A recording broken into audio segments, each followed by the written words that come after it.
টুম্পা ভাবি ফোন দিছে, ফোনটা তুমি রিসিভ করো তো, তা না হলে আমার 1 ঘন্টা সর্বনাশ করে দেবে। হ্যালো ভাবি, ও তো বাসায় ফোন রেখে মার্কেটে গেছে। খুব ভালো হইছে, তোমার সাথে আমার জরুরি কথা আছে। বলেন কি ভাবি, আমার সাথে কি জরুরি কথা? কালকে যে শাড়িটা দিছো না, ওই শাড়িটায় সমস্যা আছে, ওই শাড়িটা পাল্টাতে হবে সোনা। এই কি হলো, থাপ্পড় মারলা কেন? তার আগে বল, কাল রাতে কোন সেমরির সাথে ডিনারে গেছিলি? কাল রাতে তো তোমার সাথে ডিনার করছি, সেমরি বেলি কই? তাহলে তোমার পকেট থেকে 2000 টাকার বিল আসলো কোথা থেকে? আরে শালি, ওইটা কারেন্ট বিল, গাধা একটা। ডাক্তার, আমার বউয়ের অপারেশনটা একটু সাবধানে করবেন। অরুণ সাহেব, আপনি একদম টেনশন করবেন না, আমাদের এইখানে যত্ন সহকারে অপারেশন করা হয়। ডাক্তার, আপনি ফুলের মালা নিয়ে অপারেশন থিয়েটারে যাচ্ছেন কেন? এটা আমার প্রথম অপারেশন, সাকসেস হলে আমি পড়বো, না হলে আপনার বউ পড়বে।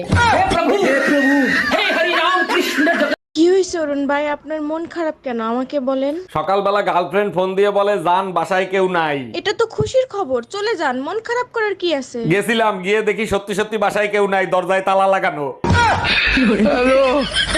আমি সিবিআই অফিসার অরুণ কর্মকার, এটা কি রোমিও সাহেবের বাড়ি? হ্যাঁ, এটা রোমিও সাহেবের বাড়ি। কি হয়েছে বলেন তো? ওনার সাথে পরিমণির অবৈধ সম্পর্ক আছে। অবৈধ সম্পর্ক তো দূরের কথা, ও যদি বৈধ সম্পর্ক করে না, আর আমি কাইটা টুকরো টুকরো কইরা গাঙ্গের পানিতে ভাসাই দিব।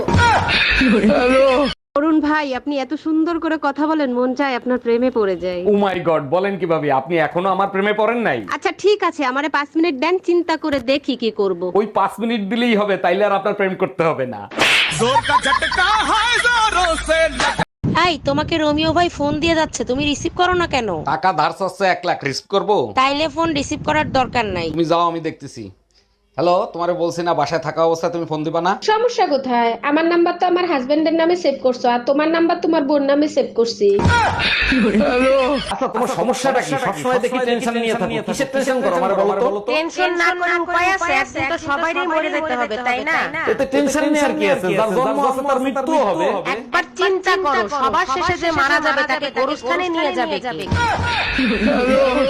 অরুণ ভাই, আপনার ফানি ভিডিওগুলো দেখলে হাসতে হাসতে পেট ব্যথা হয়ে যায়। আপনাদের হাসাতে পেরে সত্যি আমার সব কষ্ট সার্থক হয়ে যায়। অরুণ ভাই, প্রতিদিন আরো বেশি করে হাসির ভিডিও তৈরি করবেন। প্রতিদিন এত হাসির ভিডিও কোথায় পাবো? মাঝে মধ্যে আয়না দেখেও তো হাসতে পারেন। জানো, রোমিও ভাই ভাবিরে খালি সন্দেহ করে, আজকে গায়ে হাত তুলছে। কি, ওর এত বড় সাহস ভাবির গায়ে হাত তুলছে? তা ভাবি কিছু বলে নাই? ভাবি বলছে ওরে ছাইরা দিবে, দরকার হইলে শয়তানের সাথে সংসার করবে। জানো, ছোটবেলা বাবা মা আমারেও বলতো আমি নাকি বড় শয়তান।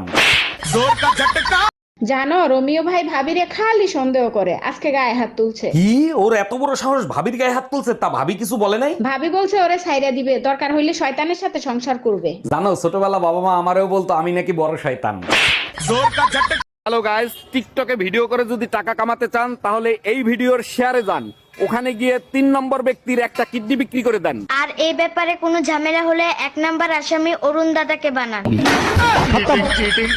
জানো, রোমিও ভাই ভাবিরে খালি সন্দেহ করে, আজকে গায়ে হাত তুলছে। কি, ওর এত বড় সাহস ভাবির গায়ে হাত তুলছে? তা ভাবি কিছু বলে নাই? ভাবি বলছে ওরে ছাইরা দিবে, দরকার হইলে শয়তানের সাথে সংসার করবে। জানো, ছোটবেলা বাবা মা আমারেও বলতো আমি নাকি বড় শয়তান।